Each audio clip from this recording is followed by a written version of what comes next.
kick his ass for 30 seconds. You guys will watch him. You're not gonna say a word.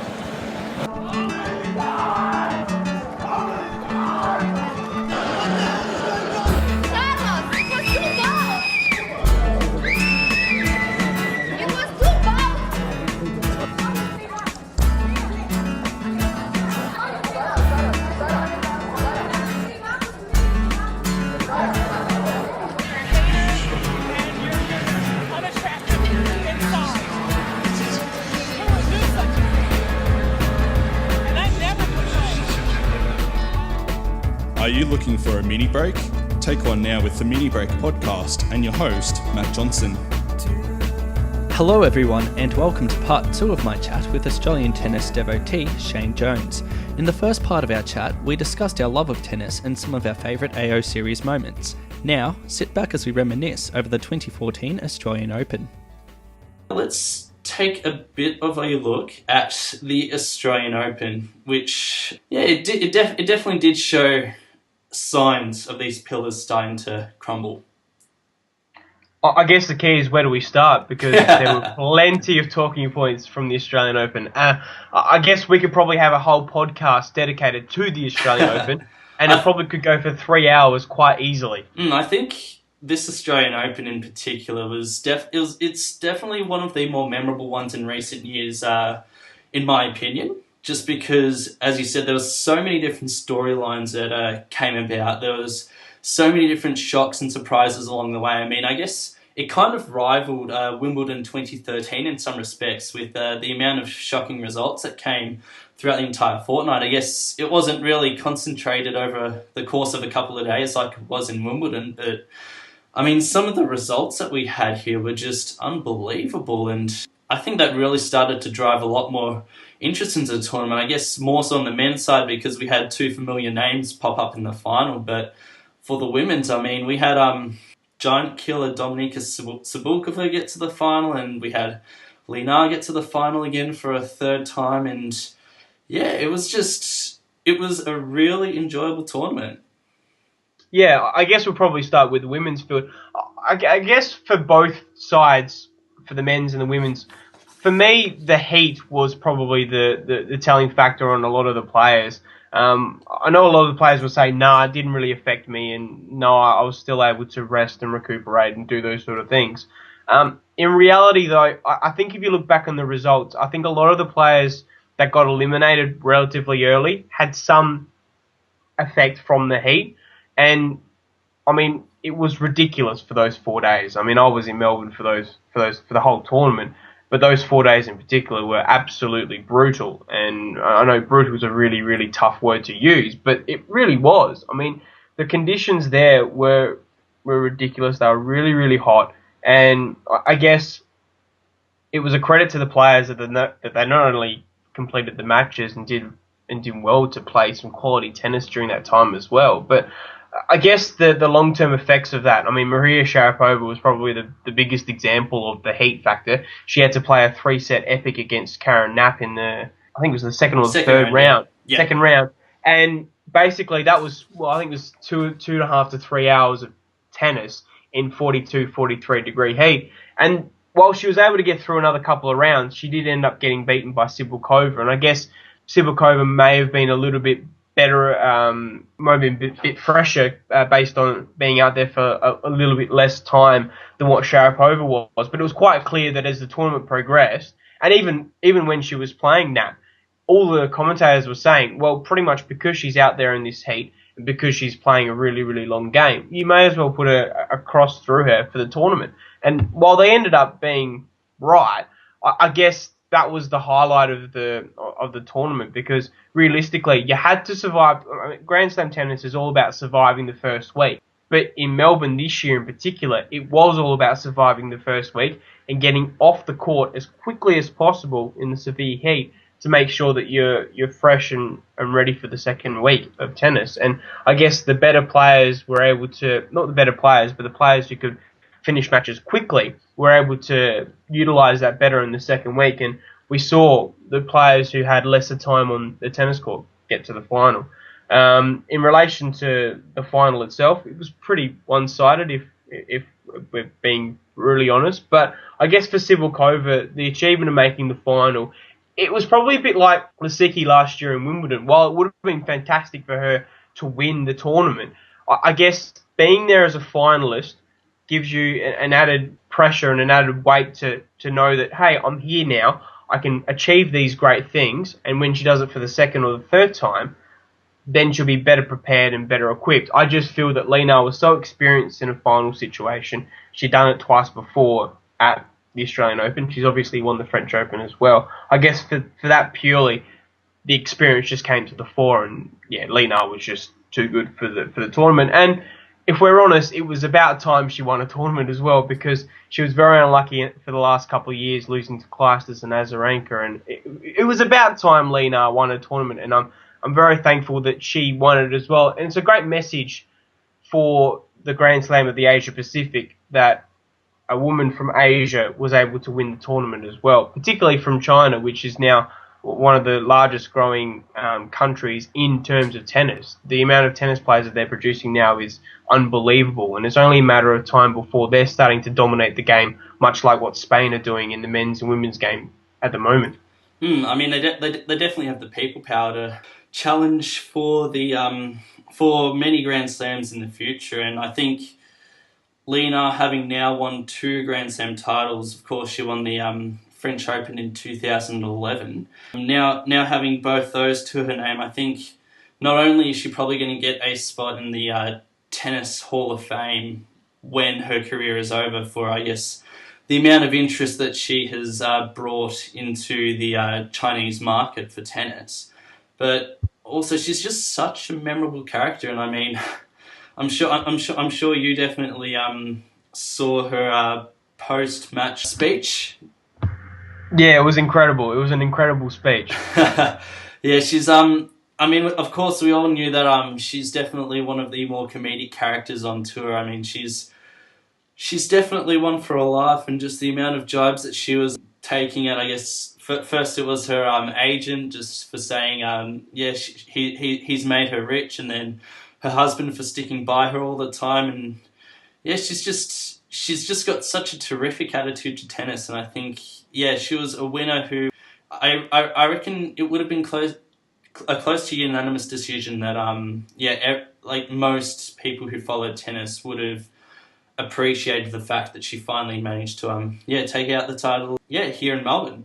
But yeah, one of the names that you mentioned previously was Maria Sharapova, and one of the things that I guess I noticed in particular about her game now, of course, she's working with Sven Gronefeld, who used to work with Ana Ivanovic, and one of the things that I noticed with her game in particular that I guess hasn't really been cause for concern in the past, but definitely was quite alarming here in Melbourne, was her serve.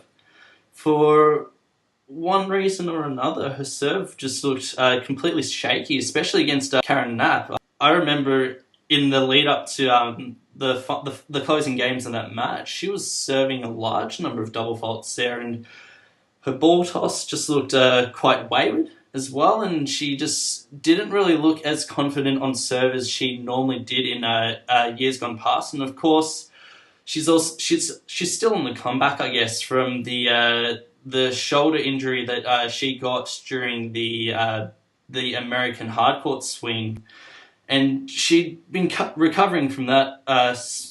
And of course, she missed out on the US Open there, but I mean, it was rather incredible sort of seeing how vulnerable she was in that kind of situation.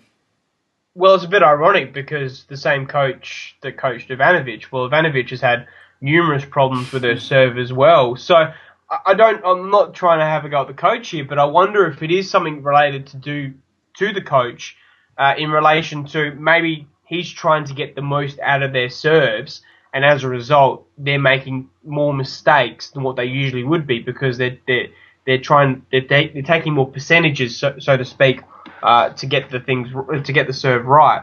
I just wonder if that's a relation. But look, having said that, I don't think at the start of the tournament Maria Sharapova was certainly a favourite to potentially go deep into the tournament. But I reckon everyone had her probably as a 5th or a 6th or even a 7th candidate to win the title because the shoulder injuries were there.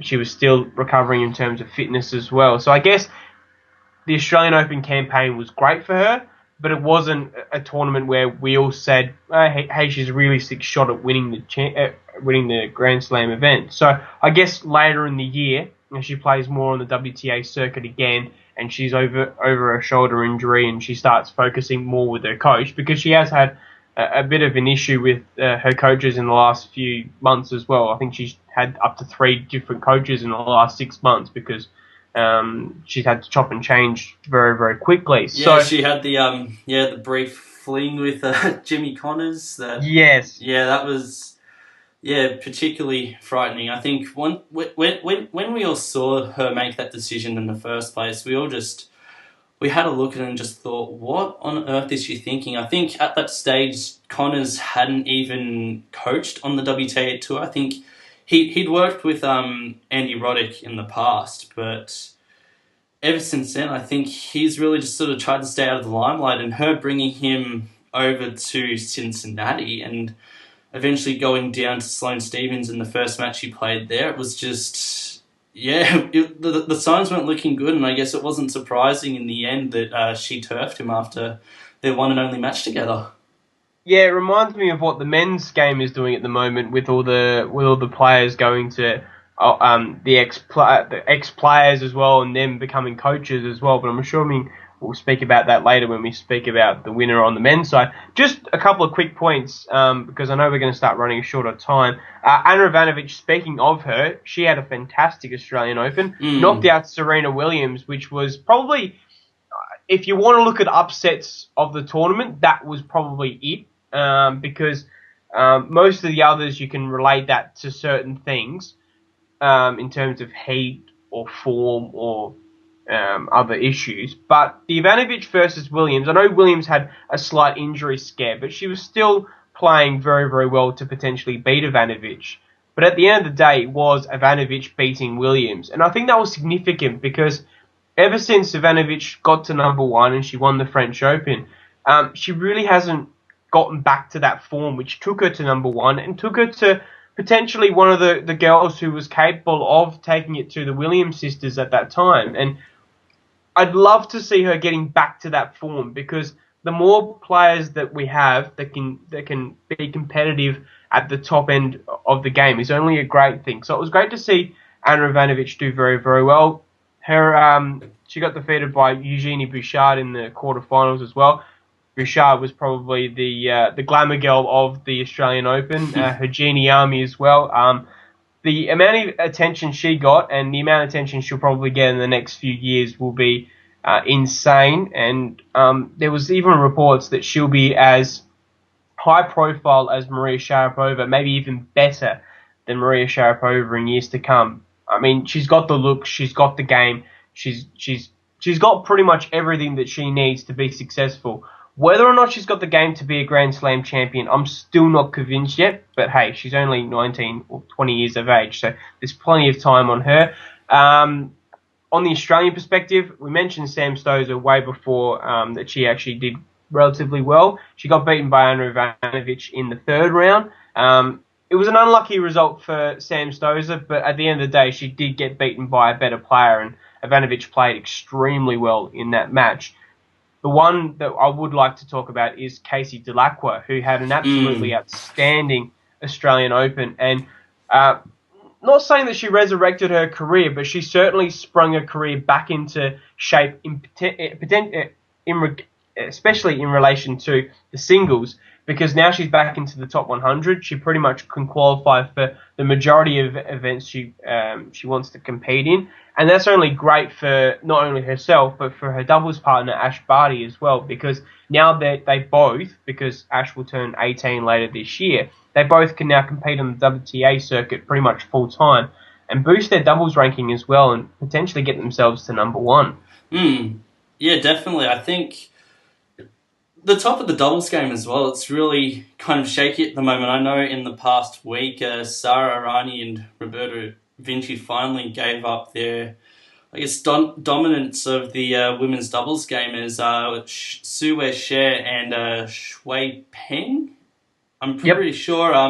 They ascended to the number one women's doubles team ranking, which I guess for some people might have come out of nowhere, but they've ridden off the back of a terrific performance at Wimbledon last year. So I guess with the top of the women's doubles game sort of looking a bit shaky right now, I guess it's a good time for Ash and Casey to capitalise. I mean, they were quite close to qualifying for the end of year championships last year as well for the doubles, and now particularly I think since the doubles has been expanded to 8 teams for this year and future years, I think they could they could definitely have a solid showing in Singapore this year. So yeah, that's definitely going to be something to keep our eyes on. Speaking of Barty as well, she unfortunately had a tough task of coming up against Serena Williams in the first round.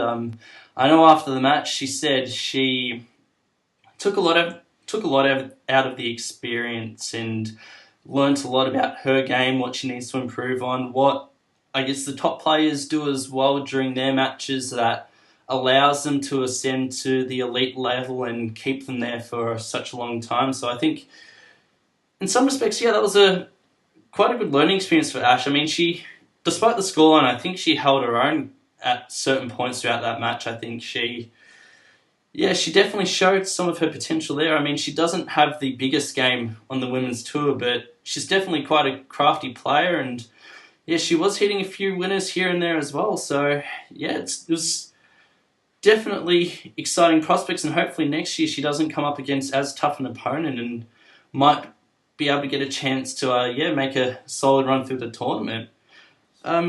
Taking a look at, I guess, a couple of the other Aussies before we move on to the men's side, I think another person that we have to touch on is Yamila Gaidasova as well. She unfortunately bowed out in the first round in what was quite a bizarre match. What were your thoughts on it? Yeah, it was interesting. I was at the Australian Open on the first day when Yamila played Angelique Kerber, and I was heading towards Matt Ebden, and we'll probably speak about him later, but I was heading towards his match while keeping an eye on Yamila, and she lost the first set quite comfortably. And I mean, realistically, she probably wasn't going to beat Kerber, but we all thought that she may be able to take a set, but then she took the second set in simply stunning circumstances, and then suddenly you just thought, well, hang on, if she can get her momentum going into the third, you never know what could happen here. But unfortunately, she just ran out of puff, and Kerber was able to progress. I guess the key is Yamila's still got talent to potentially get herself back into the top 100. I guess the whole question in relation to her is whether she's got the fitness, whether she can keep her injuries to a minimum, and just whether there's still a hunger and a drive for her to be competitive and to be back in the top 100. When she went through the divorce with Sam Groth and then she lost her mother to illness, it just really struck her down, and it pretty much hampered her attitude towards tennis. And a lot of that changed when she won the Grand Slam mixed doubles title with Matt Ebden. But certainly for her, I think she's got a lot more perspective on other things in life that she wants to be focused on and doing. So while tennis is still a big part of her life, and she obviously wants to be still successful in there, I just think that there may be something behind her which may prevent her from getting back to where she was. I mean, at the end of the day, she was a top 30 player, so she can certainly get back to those levels. But whether or not she can get everything right to get back there, I'm not too sure. It's just going to be interesting to see. I guess she's probably one of the ones to look out for in 2014 to just see if she can bounce back to that form. Because if she does, she's not only going to do herself very well, but she's also going to be a very valuable asset to the Fed Cup team as well later in the year. Well, I guess to round out, our look at the women's draw from the Australian Open, Shane, what was your favourite match of the tournament on the women's side? On the women's side, that's a really tough one. I liked the match between I think it was Camila Giorgi and Elisa Cornet. I think that was an absolute cracking match. Now, both players don't really have huge power to their games. They're more finesse and they're more baseline ralliers. And just, they were playing in the excruciating heater as well. And I think one of the pictures that will be embedded in my brain, much like Djokovic winning the Australian Open a few years ago and basically pumping his fists in the air with that brilliant camera angle. It will be the reaction of Cornet after she defeated Georgie in the Australian Open, because it was just pure relief, pure ecstasy, and it was just fantastic to see. And she wasn't alone. There were other matches in the excruciating heat as well. I mean, we've mentioned Sharapova as well, and there was one involving Suarez Navarro as well. Even Lee Na had a massive match in the heat as well. So I guess for me, those specific matches during the excruciating heat, because it just proves that these players have absolute guts and determination, and they will not give up without a fight. And they not only had to fight their opponent down the other end, but they had to fight pretty much every single element that was thrown at them during those 4 days. So I guess for me, that was the highlight for the tournament. Yeah, definitely. I think the players, certainly the ones who ended up in the latter rounds of the tournament, they definitely earned their money's worth just by getting to that stage because of the conditions and just how excruciating it all was. But I guess personally for me, I think, and I don't think I'm going to be alone in saying this, but my favourite match of the tournament probably had to be the quarter-final between Agnieszka Radwanska and Victoria Azarenka. That was, I've told multiple people this, and what I've told them is I don't think I've honestly laughed at a tennis match as much as I had that, just because of how utterly ridiculous some of the rallies were, and just some of the winners that Aga in particular was coming up with. Just, it really showcased her artistic game, and just the way she's able to, I guess, transition from baseline rallies to the front court, and as well as just being able to move her opponent around and just eventually wear her down. And I guess the two sets she won incredibly easily. I mean, 6-1, 6-love. No one would ever have expected that. But I guess with the 5-7 result in between, I guess it showed that the match, the scoreline definitely was not to be read lightly. I mean, I guess we know that it was a very tightly contested match, and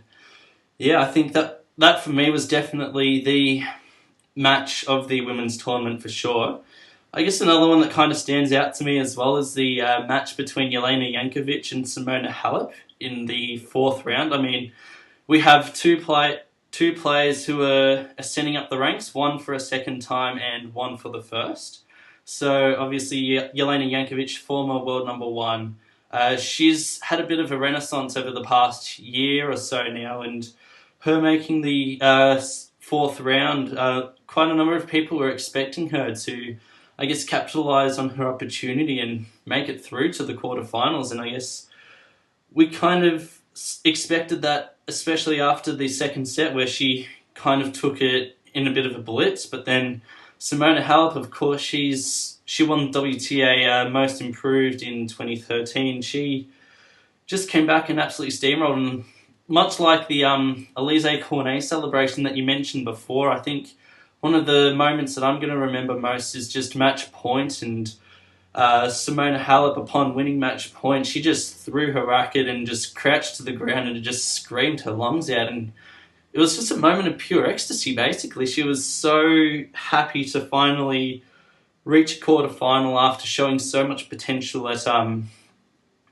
the lower levels of WTA tennis. And I guess, yes, something that we'll mention later on is the fact that, yes, she has somewhat been able to carry that form forth. But yeah, I think those two matches in particular were the highlights for me. I think, Ivanovic, Bouchard, I think that match as well was particularly interesting because, I mean, we have two players who both have kind of a similar game. They're both big hitters, they're aggressive baseliners, and yeah, it was quite an entertaining match. But Yeah, I think from the quarterfinals onwards, I think unfortunately I guess the competitiveness of matches as opposed to the quality of matches kind of dipped a bit when the rest of the matches were all straight sets.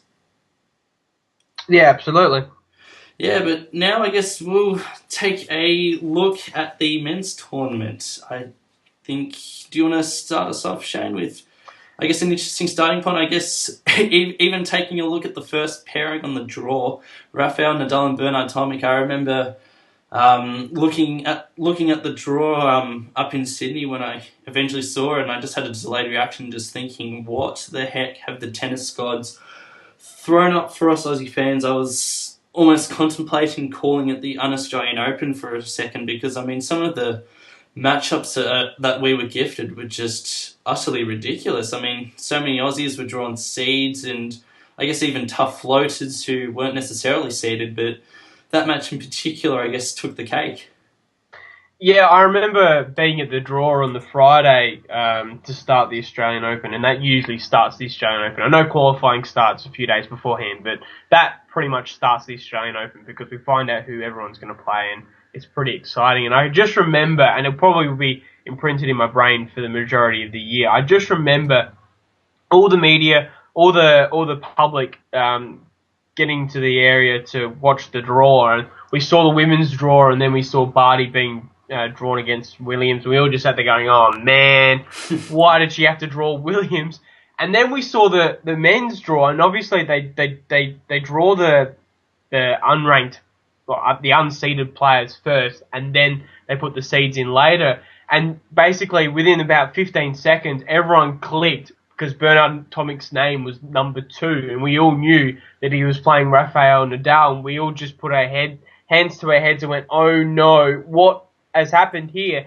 And then it took probably another 2 or 3 minutes for everyone to click by looking through and looking at all the blank spots where all the seeds were going to be put, and to realise that there were so many Australians drawn against seeds. We had Jordan Thompson drawn against the seed. We had Sam Groth drawn against the seed. Duckworth drew Federer. Nadal obviously was drawn against Bernard. Ebden didn't draw a seed, but there was just so many players who drew seeds in the opening round, and you just sat there going, we realistically probably only have about 4 or 5 chances of players who can win. And 2 of them were our youngest players in the draw, which was Thanasi Kokkinakis and Nick Kyrgios. So it was amazing to see how the draw eventuated. But heading to Nadal and Tomic, and it was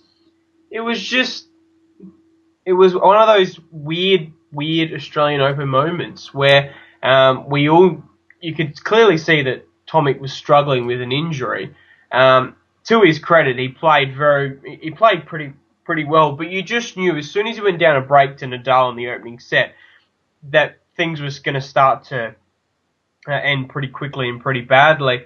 And then we obviously heard the boos and everything else and all the furor that got involved in relation to that.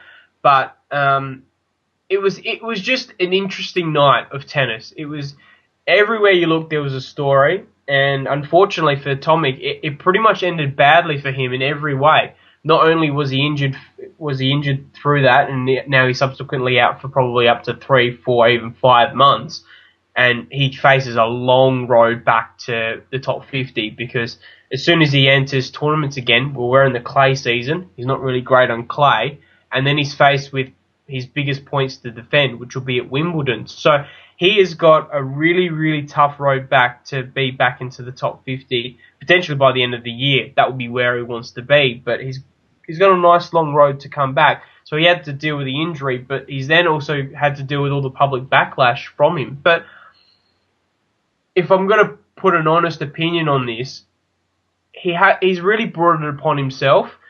He's openly admitted that he's tanked in matches. He's openly admitted that he hasn't played his best in certain matches. And last year at the French Open, he also had injuries as well. And his nightlife doesn't help him as well. We've all seen the photos, we've all seen the headlines, and we've all seen those things. Well, if we all see that, and then suddenly it's transformed into the tennis court where you have injuries and you have a lack of match preparation, well, we're honestly going to put the two. We're going to put two and two together, and we're going to come to conclusions. And unfortunately for Tomic, all this negative publicity and all this stuff that has come out within the media and all this stuff that he's basically said, I applaud his honesty. But the problem is, it's come back to bite him in a really, really big way, and that's probably why everyone booed him at the end of the day, because they saw all the negative publicity, they saw everything beforehand, and they just naturally assumed that this was a continuation of that, rather than being a really, really serious injury. When it got revealed that it was a serious injury, they obviously applauded him and did the right thing, but he just hasn't helped himself over the last 1.5 to 2 years, and he faces a really critical test in the next 12 to 24 months as well, because you've got Kyrgios and Kokkinakis, who took Australia by storm during the Australian Open. Everyone loves them. They're our next generation of players. Everyone is expecting big things of them, but they also knuckle down. They do the results. They do the hard training, and they're hardly in the nightlife. So it'll be intriguing to see how Bernard can get his way back, not only on the tennis scene, but on the Australian perspective scene as well, because he's now been overtaken by these two youngsters. And if he's not careful, he'll go further down the pecking order. And that will be a big, big blow for Bernard. Yeah, it's going to be interesting to see how he comes back, because, I mean, we saw late last year, he was particularly in strife. He had quite a number of first-round defeats in the European indoor hardcourt season, of course, ending with a loss in the first round in Paris. But I remember after that Paris performance, he ended up entering a challenger tournament. I think it was Bratislava. Yeah, Bratislava. And he ended up losing in the first round there as well. And if I remember correctly... Yeah, you're right, yeah. Yeah. Ilya Marchenko, the Ukrainian, he lost to, in straight sets as well. It was a match that he shouldn't have lost, but yeah, he lost. Yeah, and I mean, I guess... looking at that result, I guess in some respects I'm kind of concerned in a way, because he hasn't had to play at that level for such a long time. If he has to end up playing that level to end up getting his ranking back up to where he ideally wants it to be, it's going to be interesting to see how he copes, whether we're going to have more similar results like we had in Bratislava, or whether he might wake up and realise that he needs to be on his game in order to win challenger tournaments, because challenger tournaments, even though they're not the most publicised tournaments on the tennis calendar, they're still incredibly competitive. And I mean, some of the draws that you do get throughout the year, some of them are quite phenomenal. I guess something that sometimes you might expect out of a ATP 250 tournament. But yeah, hopefully it doesn't end up getting to that stage. But as you said, it definitely doesn't look like a ideal scenario he's put himself in. If he does make a comeback, it's probably going to be sometime during the clay court season, and then, yeah, as you said, Wimbledon, it's going to be one tough road ahead, because, I mean, who knows, he might draw a top seed again, because he will definitely be unseeded heading into Wimbledon. So, yeah, it's going to be tough to see him make a comeback in that regard. It will be interesting to see what happens post that. But yeah, getting back to his Australian Open performance, I think as you said, he did kind of bring it on himself. I think it's interesting to, I guess, hypothesize why he ended up getting the injury, because apparently, he might have had a niggle or two up in Sydney. I remember there was some talk of him not being absolutely ideal up there, but yeah, I think it could definitely come down, I guess, to a lack of conditioning, especially considering, well, from all reports, particularly what we saw with all the nightclub photos, and I mean, all of this stuff was happening night on night on night, so it wasn't just an isolated incident. But just the fact that he didn't have an ideal pre-season, maybe he just left himself prone to, I guess, being injured much more easily, and I guess with the rigours of the Australian hard courts, it just ended up catching up with him. So, yeah, as you said, yeah, he's definitely brought it up on himself, but Another thing you mentioned before as well is the fact that he might get overtaken in the very near future by two of the most exciting prospects we have probably had since Tomic and Leighton Hewitt, and that's in the 2Ks, Tanasi Kokonakis and Nick Kyrgios. Of course, they both ended up enjoying a round win.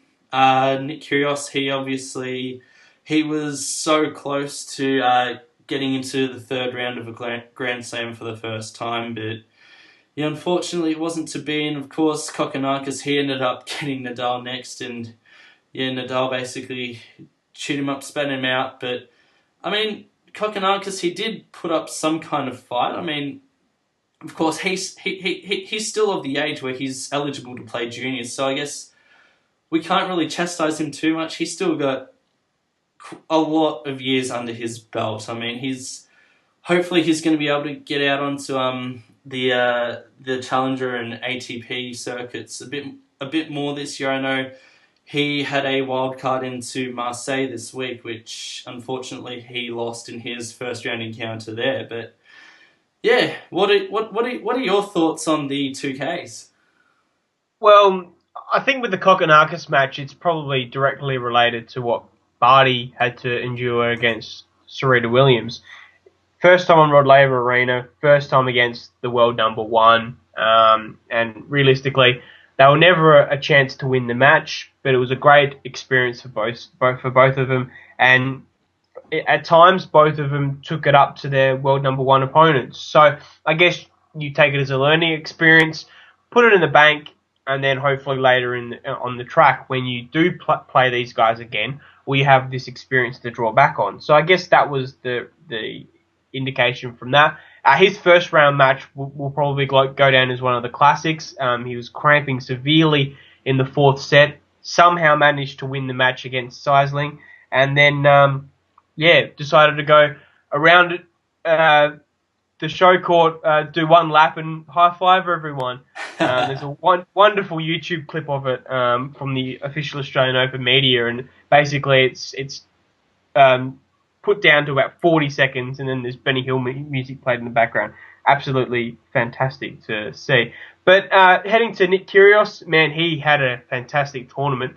He played Benjamin Becker, and he clearly was the best player. He probably could have won that match in 3 sets, if I'm honest. The experience of him just went away. The experience of Becker was there, and Kyrgios just still hasn't got that experience behind him yet. It's going to come. It's certainly going to come. But he probably had chances to wrap it up in 3 sets, but just couldn't gain the momentum required, and he gave Becker half a sniff. Becker took that opportunity, and we went to 4 sets. But he was able to get the job done. And then him and Benoit Paire had an absolute cracking match, and that was probably one of my favourite matches for the tournament. I sat up to probably 1:30, 2 o'clock in the morning watching that, and just the first 2.5 sets Kyrgios played was simply outstanding, and it showed. I mean, Benoit Paire's 30 in the world. He's a top 30 player. Nick Kyrgios basically gave it to him and then some for 2.5 sets. That just shows how much talent the kid's going to have and how talented he's going to be in the future.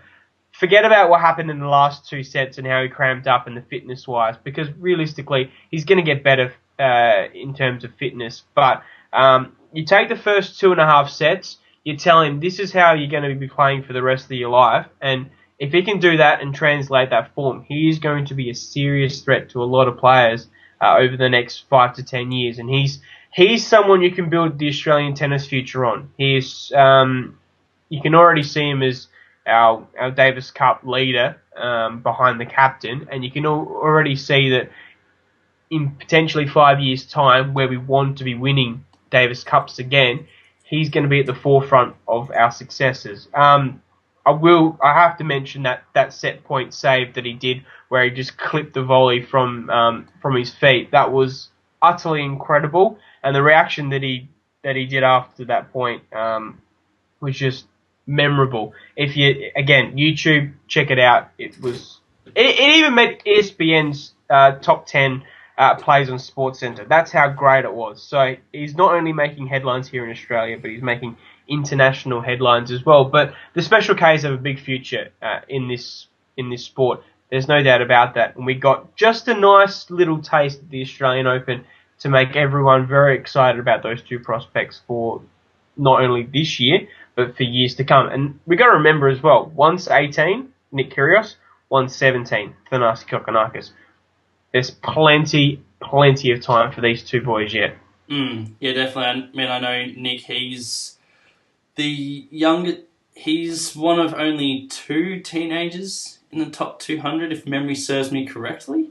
So, I mean, of course, he's in very small company. So, definitely, he's definitely one of ours to look out for. But I mean, he's such a natural showman. I mean, that situation that he put himself in on Margaret Court, I mean, that match was ideal for that situation. I mean, especially next year, I reckon once we get a roof on Margaret Court Arena and say if there's a rain delay or something and it's closed, just the fact that all the cheering is going to be echoed throughout that space, I think for a match like Kyrgios and Pair, I think it'd just be absolutely ideal. But yeah, honestly, I think with Kyrgios, I think sometimes he probably should tone it down in some regards, in terms of the his natural showmanship, because sometimes it can be perceived somewhat as arrogance, very, very, very slight arrogance, but still it's not the ideal perception you'd like to have of I guess a young guy. But in saying that, I mean, surely when he does get more experience on the tour, he's going to learn when the ideal situations are to, I guess, show a bit more emotion on court, show his attitude and his swagger on court. So, yeah, definitely, I think he's definitely an exciting character to watch on court. I think he's definitely got the weapons, that's for sure. I think one of the main issues that I've always had with his game is the fact that whenever he has to revert to defense, it's not necessarily the best defense out on tour. It's very much, sometimes, especially if he's running out wide on his forehand, he more often than not, he'll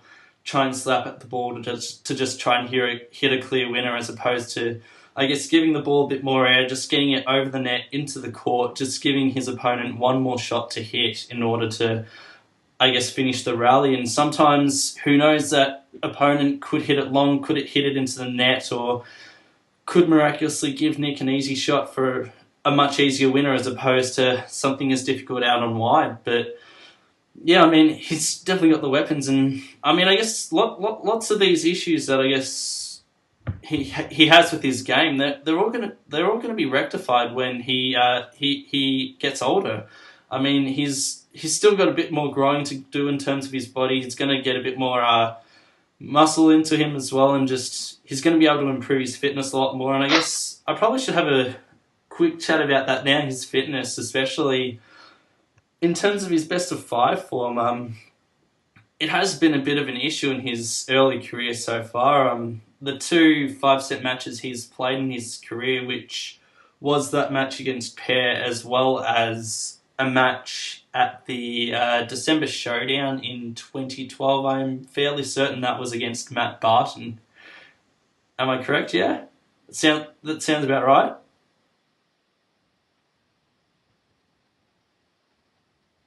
Yeah, you just broke up for just a second. But yeah, Matthew Barton was his opponent in the December Showdown. Yeah, and I think, I think as I've taken a look at Nick's game more and more, it's one of the things that I guess I might put it down to in terms of the fact that I guess in these 2 5-set encounters, of course, he ended up succumbing to cramps. Not as extensively in his match against Pair, but I mean, I remember watching his match in the flesh at the December Showdown in 2012 and just seeing him writhing in pain on the floor, and just, it was not the most ideal sight you wanted to see, especially out of a young kid who had so much potential and was threatening to do big things in that tournament. But yeah, I guess it's somewhat concerning that in both these matches he has succumbed to cramping. I think from my observations of his game and the way that he plays games, he plays games very quickly, and I mean that in the sense that when he's serving, he's very quick to serve after a point is finished, and he's very quick to he's very quick to, I guess, change ends as well at times, as opposed to just composing himself, letting his body relax for an extra 1 or 2 seconds, because all that adds up over the course of a 5-set match. All of that could end up being many minutes that he ends up losing just because he's taking 1 or 2 seconds less in terms of breaks. So, I mean, whether that's something that he might have to change in the future, just slow it down a little bit. Of course, not to Rafa-esque proportions, but I guess to an extent where he feels comfortable in himself and is able to outlast opponents in 5-set matches, because at the moment I think that could potentially be one area that he might need to work on in order to improve his best of 5 performance. Yeah, and realistically, he's only played 2 matches that have gone to 5 sets as well. So I guess we got to give him a bit more time as well, and he's going to improve his fitness. He's having a big training block as we speak in Melbourne, recuperating from his injuries as well. So he's probably going to be focusing purely on playing male tennis, so to speak. He's over juniors now, so he's probably going to be getting himself to that fitness level of the ATP. So I guess we just got to give him more time in regards to that.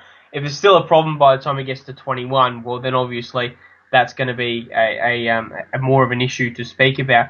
Just quickly going through the other Australians that competed, particularly the ones that unfortunately were beaten in the opening round. Sam Groth played Vasek Pospisil, who would then face Matthew Ebden in the second round. We'll speak about Ebden probably in just a sec.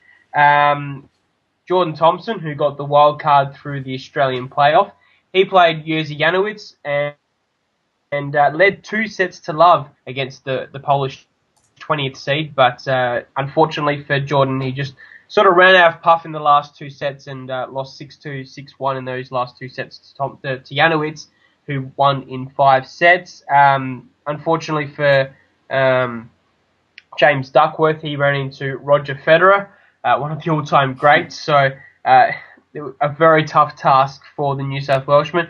He lost in straight sets. Probably someone we definitely have to talk about is Marinko Matosevic, who lost once again in the Grand Slam events. This time, though, he played admirably against Kei Nishikori and probably had his chances to win this match as well.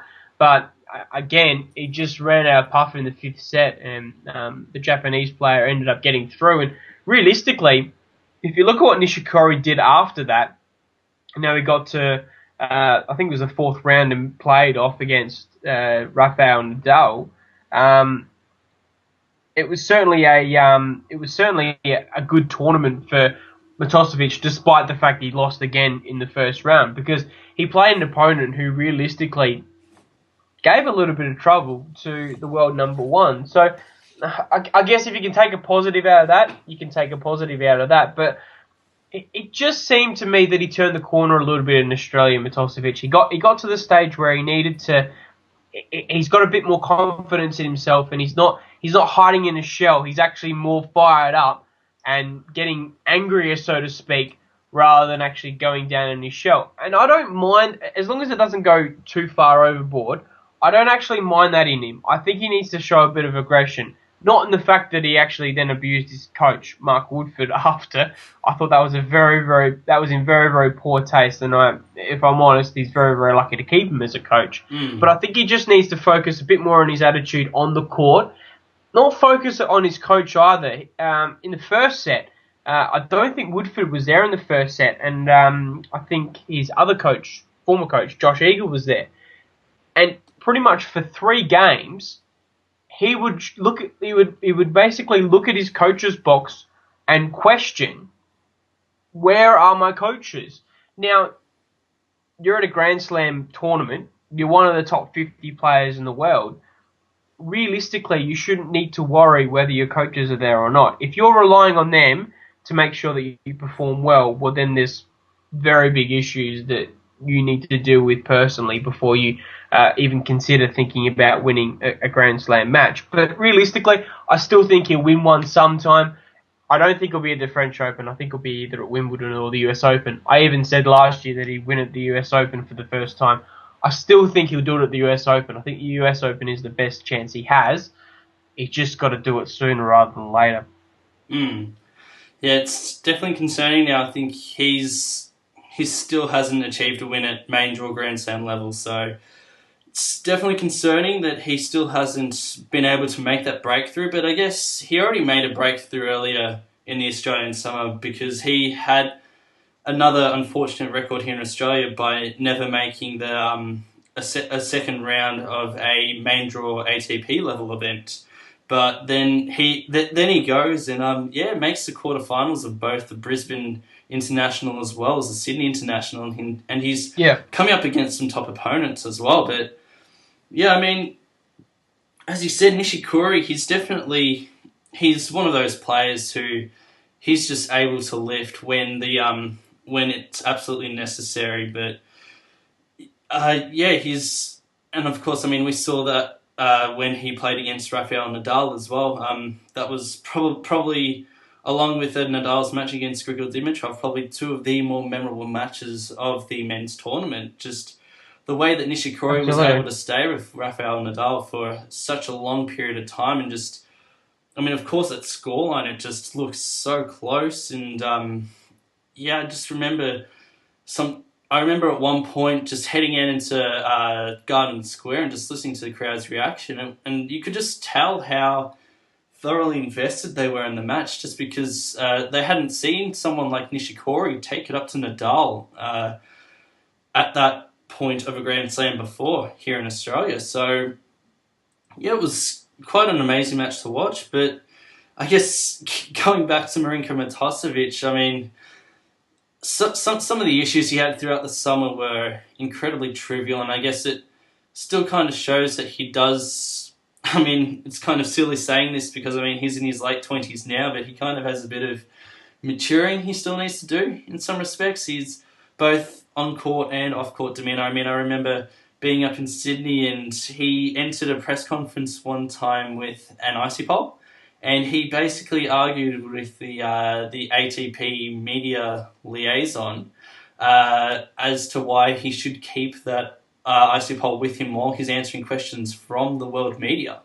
And I mean, it was hilarious at the time, but in retrospect, it did kind of seem a bit childish. So, and I mean, of course, as well, he had the huge issue with the adopted nickname that the crowd had been giving him, which, of course, for those living under a rock, was Mad Dog Matosevic. And yeah, just his reaction to that and the fact that it made him, he became so negative as a result of that. It seemed rather bewildering, and I mean, blaming that for the results that he had, it was kind of ridiculous to say the least. But I mean, as you said, I'm hoping he eventually does make a breakthrough.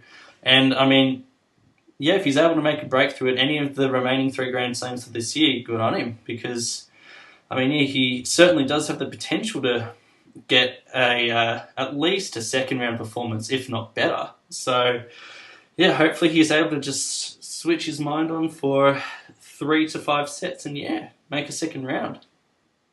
Yeah, and looking at probably the other 2 results for the Australians, Matthew Ebden making the second round, he broke his own duck, so to speak. In the last 2 years before this year, he blew 2 sets to love leads over Kei Nishikori in the second round of the Australian Open, and then last year he lost to Mikhail Yuzny after leading 2 sets to love. So he finally broke that by defeating Nicolas Mahut in the first round. He was up 2 sets to love again, but was able to win the 5th set. And Leighton Hewitt, another 5-set epic, this time against Andreas Seppi. And unfortunately for Hewitt, he wasn't able to win. As mentioned, there was only 2 Aussies that went to the second round, Matt Ebden and Kyrgios. We've spoken about Kyrgios against Payer.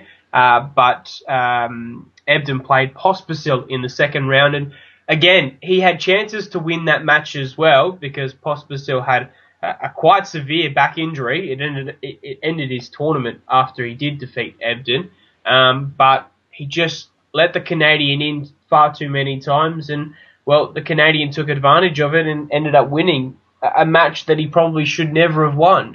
Ebden realistically should have defeated him, but the grit and determination of the Canadian was far too strong, and yeah, Ebden was out, and that was the Australian contingent done for the year. I remember that Ebden Pospisil's match, and I just remember at the end of the match, Vasek, he just ended up looking at his coach's box and he was just bewildered.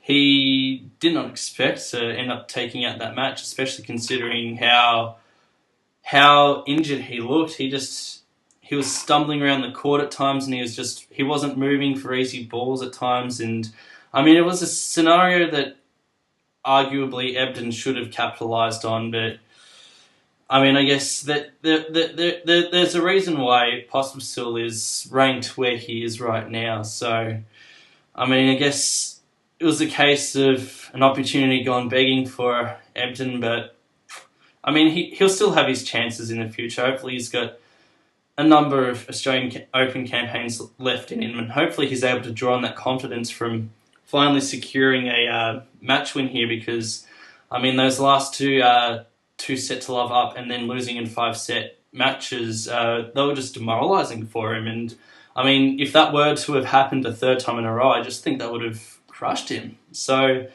it was great to see, he was able to finally break that duck, and hopefully that's something that he can build on for the season going forward. But I guess we're pretty much running out of time for our look at the Aussie Open, but do you just want to, I guess, take a look at some of your more memorable moments from the men's side of the Australian Open? Well, I guess the quarterfinal between Stan Wawrinka and Novak Djokovic was probably the highlight for me overall. They had an epic match in 2013, and Djokovic, I should say, got up in the end.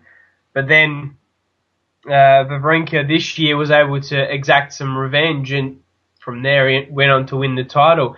It's been a stunning transformation for Wawrinka over the last 2 years. Pretty much he was inside the top 10, but really not achieving anything. And then it was this time last year where he battled Djokovic and ended up getting this close to beating him, but just not able to get that final step there. And well, he's taken that now, and then obviously he went on to win the Grand Slam title. Yeah, he might have got a little bit of luck because Nadal went down with a back injury in the final, but again, you take your chances, and on other occasions he would have been beaten by a far better player, but again, you take your chances and you're a Grand Slam champion, and no one can take that away from you.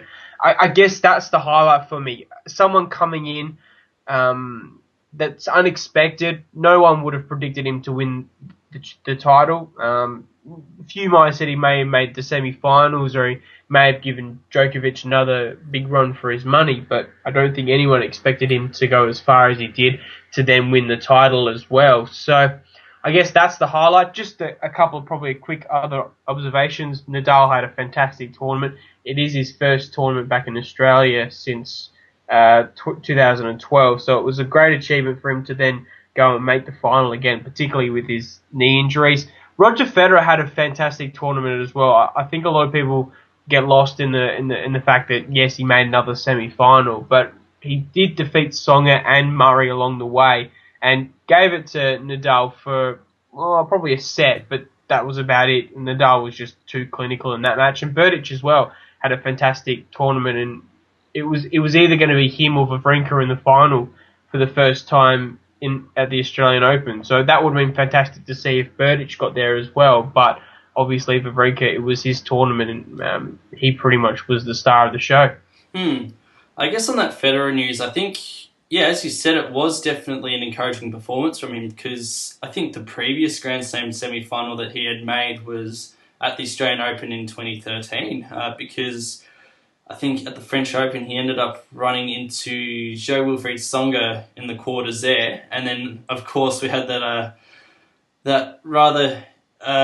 memorable encounter at Wimbledon with Sergei Stakhovsky, and just the way he was able to take it up to him and just really play an old school kind of game. I think that was one of the more bizarre results I think we've seen for quite some time now. And I mean, especially after following that Rafa result in the first round against Steve Darcy, that just really made it all Wimble weird. And then of course, at the US Open as well, he ended up losing to Tommy Robredo in the fourth round. So yeah, it was his first Grand Slam semi-final since the Australian Open in 2013. So I guess it's definitely something that we have to commend Roger on. I mean, of course, he's got new coaching arrangements with Stefan Edberg, and he's also got the new racket. So it's nice to see that all these sort of things are coming together, and it might lead to, I guess, a career renaissance of sorts, even though he is still ranked in the top 10. So we can't really be talking about you can't really be talking about it in terms of a resurrection, because I mean he still is at the top of the game. It's just he's not at that peak that he once was. But yeah, I guess the stars might finally be aligning for Roger Federer once again, and he might be able to start challenging. Probably Wimbledon would be the time that I guess we'd see him potentially challenging for a Grand Slam title realistically. I think the other two slams this year, I think Nadal, Djokovic, Murray, when Murray is fit again. I think they're just going to be far too good for him in whatever round they face him. But yeah, I think Roger, he hopefully is on the way up. I guess for me, in terms of other things that I found interesting from the tournament, I guess kind of in relation to Roger Federer is, I guess, a protege that the media have, I guess, ascribed to him is Grigor Dimitrov, the Bulgarian who finally had his breakthrough performance at a Grand Slam, because I think he had never made the fourth round of a Grand Slam tournament prior to his match against Milos Raonic. So to be able to make the quarterfinals, and then the way he played against Rafa, that was just unbelievable. I mean, I'm fairly certain he had set points to go 2-1 up on him, and unfortunately he wasn't able to convert it in that tiebreaker, and he ended up losing that match rather convincingly. But just seeing Dimitrov finally seem comfortable on the Grand Slam stage and being able to remain competitive with the best in the game. I mean, he kind of had a easy draw as his draw opened up a bit. I mean, of course, that match against Raonic was one of the tougher ones out there for a third round encounter. But I mean, with Roberto Bautista Agut taking out Juan Martín del Potro in the second round, that sort of gave him a relatively easy path into the quarters. But yeah, it was rather impressive from him. Another thing that I guess I found rather interesting as well was the form that Stéphane Robert brought into the Australian Open. I know, I guess for you in particular, Robert was quite a familiar name to you because he does do the rounds at the Australian Challengers and Futures. So what were your thoughts on that? Well, he was a lucky loser as well, so he actually got defeated in qualifying, and I can't remember who was actually eliminated, but there were rumours that Gilles Simon was going to be the one that was eliminated from the tournament because he rolled his ankle at Kooyong. So pretty much the rumour mill was in full circulation that Simon was going to pull out of the event and Robert was going to take his spot. But then someone else decided not to show up, or that they decided not to play, and Robert took his spot. And next thing you know, he's made the fourth round, and it was a battle between him and Klizan that attracted big headlines because Klizan was also a lucky loser into the Australian Open, and both of them progressed to the third round. So it was the first time in, I think it was about 30 years, and two lucky losers were actually playing in a third round of a tournament to progress to a fourth round. And then Robert took a set off Murray as well. So he had a sterling tournament, and realistically, at the start of last year, he was almost outside the top 200. He then played the Australian Futures.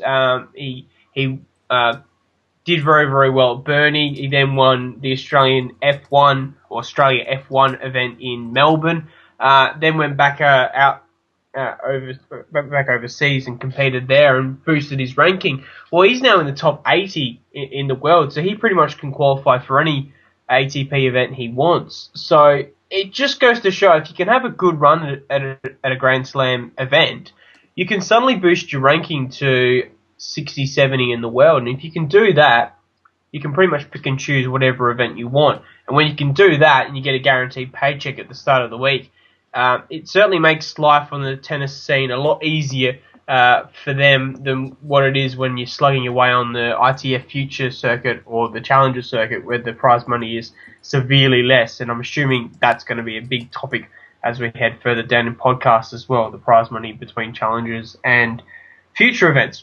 Yeah, definitely. I think we can just dedicate an entire podcast to that. I think we can schedule that in somewhere. I think, yeah, that's definitely one of the items of contention, the main items of contention in professional tennis right now. So, yeah, definitely one I guess that our listeners have to keep an ear out for in the coming couple of weeks or months, depending on when we feel like we're wanting to have a chat about that.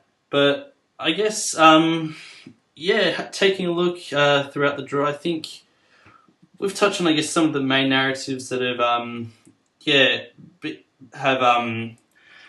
that we've seen throughout the tournament. I think it really was Wawrinka's for the taking in the end this tournament, just because, his side of the draw really benefited him because, I remember hearing discussion after the draw ceremony that Djokovic was going to steamroll that side of the draw just because all of the main contenders were placed in the one half of the draw, in the top half of the draw.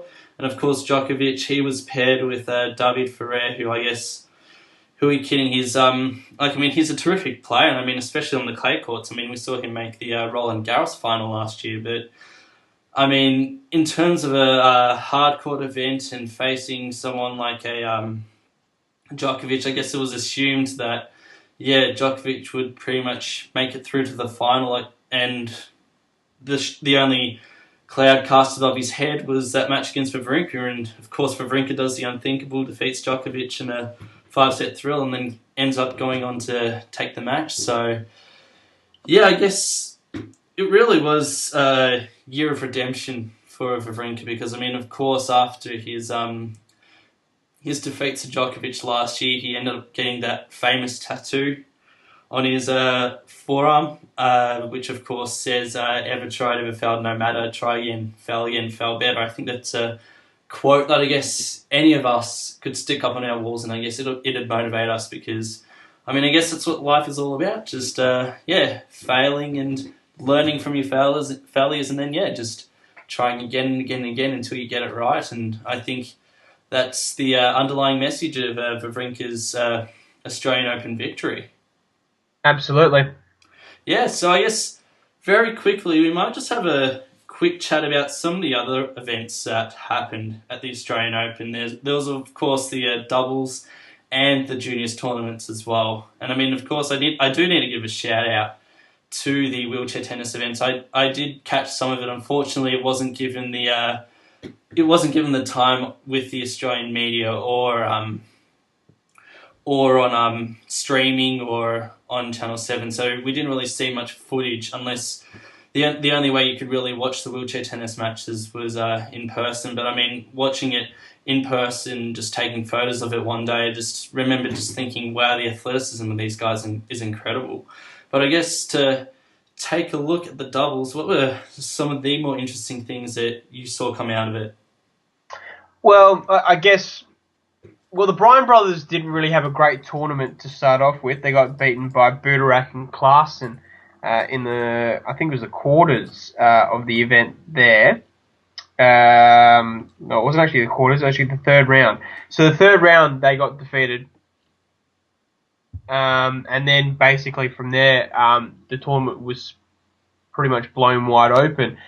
From the Australian perspective, there was a fantastic news story with Alex Bolt, the local South Australian, and he lives not too far from where I live, actually, in Murray Bridge, in just outside of the Adelaide Hills. Him and Andrew Whittington, the Victorian, basically they've been playing doubles a lot of the time, and last year, during the Queensland swing of the Australian Pro Tour, they were actually winning doubles title on doubles title on doubles title. I think they won 3 or 4 doubles titles in a row. So the pair was a solid combination. They got given a wild card for the Australian Open. They won their first match. Then they knocked out the third seeds in Fernando Verdasco and Marrero, and that was a pretty significant result because Verdasco and Marrero have been very, very good players for the last few years, and I think they won an end of year championships a couple of years ago as well. So to knock them off was no mean feat. And then they continued to the third round, and then they ended up making the quarterfinals, but obviously they weren't able to get the job done against Nesta and Zimonjic, and unfortunately that was where their run ended. But at the end of the day, they took home $65,000 as a pairing, so that was about $32,500 each, which is significant for them because they play purely on the Challenger and the ITF circuit. So much needed prize money, and they can now go overseas and compete in events without having to worry about winning money. And then both of them were also ranked in the top 100. Well, Alex Bolt was ranked in the top 100 for the first time in his career, and Andrew Whittington's not too far outside the 100 himself. So both of them have got great platforms to build a potential doubles career. And while they're both focused purely on singles at the moment, and they've shown some really good results in the Challenger events down in Burnie, West Lakes, and this week at Happy Valley, obviously in the future there could also be a doubles partnership that could certainly flourish because both players have got quite solid games. Their serves are very, very good. And in doubles, if you can get the serving component of your game really, really good, then you can obviously build up your volleying and those other aspects of doubles which makes you successful. So the cheap points that you can get is always a beneficial advantage over the majority of teams. And for them, that they can get that in spades. So they may be one to keep an eye on, particularly with Guccione and Hewitt potentially moving away in a couple of years' time in the Davis Cup scene. Who knows? We could see Bolt and Whittington represent Australia in the Davis Cup. It may sound far-fetched, but it's not as unrealistic as you may think. Just quickly on the juniors as well, our best player was Brad Mousley, another South Australian. South Australian seems to be flourishing on the circuit at the moment. In particular, we've seen Bolt, we've seen Mousley, and also Kokonakis is from South Australia as well. So a rich vein of form from the state, which is very exciting from my end. But yeah, Mousley was our best participant in the juniors. He made the semi-finals before losing to the number 1 seed and the eventual winner in Zverev. It was a great run for Mousley. He was very, very good over the week, and that pretty much finishes his junior career now. He's along the lines of Kyrgios. Last year, Kyrgios won the Australian Open Boys Juniors. He then went on to the pro circuit and then had success in Sydney at the Challenger event, and well, his career was set. Well, Mousley's looking to do a similar thing. He unfortunately lost in the second round this week in Happy Valley, so he's starting to build his career, but he's not going to do it as quickly as Kyrgios. It's going to take him a little bit of time. He actually also won the boys doubles for the second consecutive year, so he's the first person to do that in about 5 years as well. So he won the doubles last year with Jay Andrihich, the New South Welshman. This year he won it with an Austrian. So another person to probably look out for in doubles as well. I think lastly, someone else I have to touch on who also had a particularly good run in the juniors was, and she did this in the girls' singles, was Kimberly Birrell from Queensland. She ended up shocking us all by making the semi-finals of that tournament. She I guess she rode on the momentum that she'd built from the December showdown, even though she lost. I'm pretty sure it was in the first round to Storm Sanders. She ended up pushing her to a final set, and I think it ended up the final set scoreline ended up being something like 9-7. And she has got so much game, and she's only 15 years old as well, so she's another one of our junior prospects to keep an eye out on. Once again, that's probably another topic for consideration for a future podcast, is just taking a look at our juniors, because it really isn't just about Kokkinakis and Kyrgios and Barty. There's a whole range of juniors who are showing so much promising potential that I guess everyone out there doesn't particularly know much of at the moment. So, yeah, but going back to Birrell, I remember watching her, and she's got a incredible backhand. I think particularly when she tries to go cross court with it, she's able to create so much space. She's able to hit it with pace. She's able to get her opponent out wide, and she's able to produce so much with it. It's a great defensive shot as well. She's able to, I guess, do everything with it. But she's also quite a hard hitter from the back of the court as well. And she was just, I remember she just went toe to toe with Storm, who, she's a hard hitter herself. So just watching this 15-year-old go up against another of our up and comers, it was just, pretty incredible. So I guess it was surprising in some respects that she was able to get through the girls' draw the way she did, because she ended up drawing the number 3 seed in the second round and defeated her in 3 sets, and then she ended up taking another 2 seeds out before losing to an eventual finalist in Jana Fett. But as I said, she's another one of those names who are coming up now, who I guess not too many people know about, but I guess in future years they might, especially if they have a breakthrough performance. Absolutely. There's some talented juniors that are coming through. Madison Inglis was another one that we could probably mention. She won the under-18 competition last year, and she probably didn't have the greatest. Actually, I don't think she competed at the juniors at the Australian Open. If she did, she didn't really last that long in the tournament. But she played in the first round of qualifying at the Australian Open as well, and had a very good match against Sirokkanes. So she's another one to look out for. There's also a young 13-year-old called Destiny Aiva, who looks absolutely outstanding. She won a New Zealand ITF junior event last week. She made the final. She made the final of a New Zealand event last week, but the week before that she won another event in New Zealand, and she actually made the final, loss to Inglis as well. So, as you mentioned before, we've got plenty of talented juniors coming through. It's just whether they can make that next transition into the Pro Tour and the Pro Circuit. And looking at what Sanders has done, and others like Rajasic and Barty and even Rogowska as well, by seeing what they've done over the last 2 to 3 years, it gives confidence for the girls that are coming up to say, look, these girls have gotten their rankings slashed quite quickly.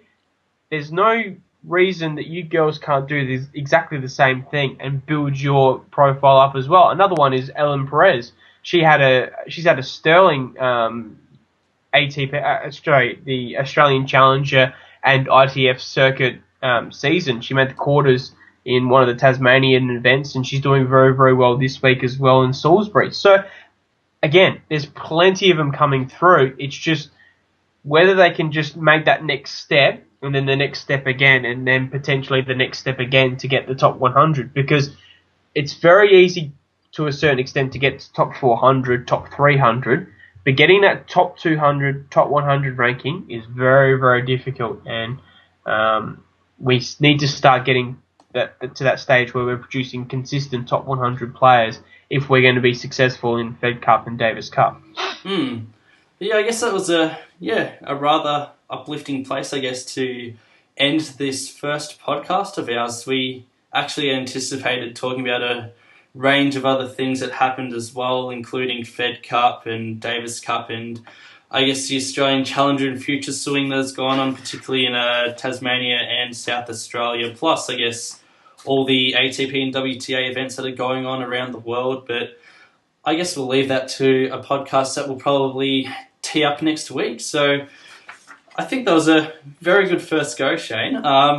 I guess, guys, if you want to reach out to Shane at all on social media, he's got two Twitter channels that you can reach him on. The first is his personal account, which is at Southend Aussies, SOUTHENDAUSSIES, or his second account, which is dedicated to Australian results, both here in Futures and Challengers events, as well as ATP events, Challengers, and ITF events abroad. And I think it's probably one of the most valuable Australian tennis resources we have on social media right now. And that channel, if you want to reach him, is at Tennis Results AU.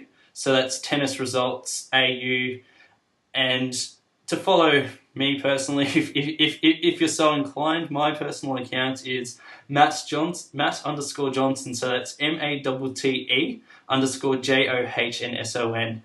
But yeah, guys, this has been the first episode of the Minibreak podcast. I hope you've enjoyed. If you have any particular comments that you want to let us know about in terms of what we can do better or what you particularly liked about this podcast, then definitely let us know by any means you see fit.